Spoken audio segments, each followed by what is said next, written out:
આંતરરાષ્ટ્રીય કક્ષાએ દેશનું પ્રતિનિધિત્વ કરતા છોટાઉદેપુર બોડી બિલ્ડર હુમાયુ મકરાણી દુબઈ ખાતે યોજાયેલી આઈસીએન પ્રો મેન્સ ફિઝિકમાં ઓવરઓલ ટાઇટલ જીતનાર ભારતના પ્રથમ ખેલાડી બન્યા।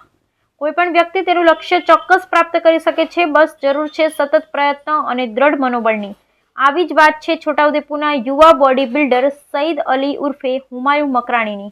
હુમાયુ મકરાણી વર્ષ 2014થી બોડી બિલ્ડિંગ માટેની શરૂઆત કરી હતી। શરૂઆતમાં દરરોજ 2 કલાક વર્કઆઉટ કરતા હતા। પહેલેથી જ ભારતીય સેનામાં જોડાવાનું સપનું હતું, તેથી વર્ષ 2016માં ઇન્ડિયન આર્મીમાં જોડાયા, પરંતુ બોડી બિલ્ડિંગના સ્વપ્નને સાકાર કરવા તેમણે વર્ષ 2019માં આર્મીની નોકરી છોડી અને કોઈપણ કોચ વગર જાતે બોડી બિલ્ડિંગ માટે તૈયારી કરી હતી। 2021માં કોચની જરૂર જણાતા ચંદીગઢના પ્રિયા મહાજનને કોચ તરીકે પસંદ કર્યા, જે હાલ તેમના કોચ છે। હુમાયુએ દુબઈ ખાતે આઈસીએન દ્વારા યોજાયેલ આંતરરાષ્ટ્રીય કક્ષાની પ્રો મેન્સ ફિઝિકમાં ઓવરઓલ ટાઇટલ જીતી આ ટાઇટલ જીતનાર પ્રથમ ભારતીય પુરુષ બન્યા છે।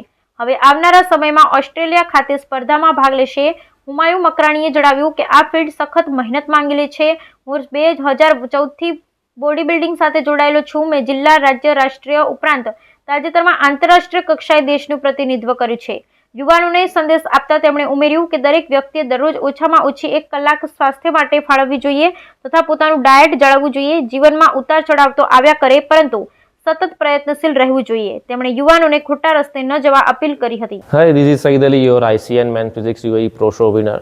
सो मैंने 2021 से अपना compete करने का स्टार्ट किया है और 2021 में मैंने मिस्टर आयरन मैन, उसके बाद मिस्टर गुजरात, उसके बाद दिल्ली नेशनल शो पार्टिसिपेट किया। उसके बाद मैंने सोचा कि मेरे को एक इंटरनेशनल शो खेलना है, जो कि मेरा ड्रीम था। तो मैंने रिसेंटली अपना Dubai international pro show win किया है, जो कि यहाँ तक पहुँचने में मुझे 3 साल लग गए अपना प्रो शो विन करने में।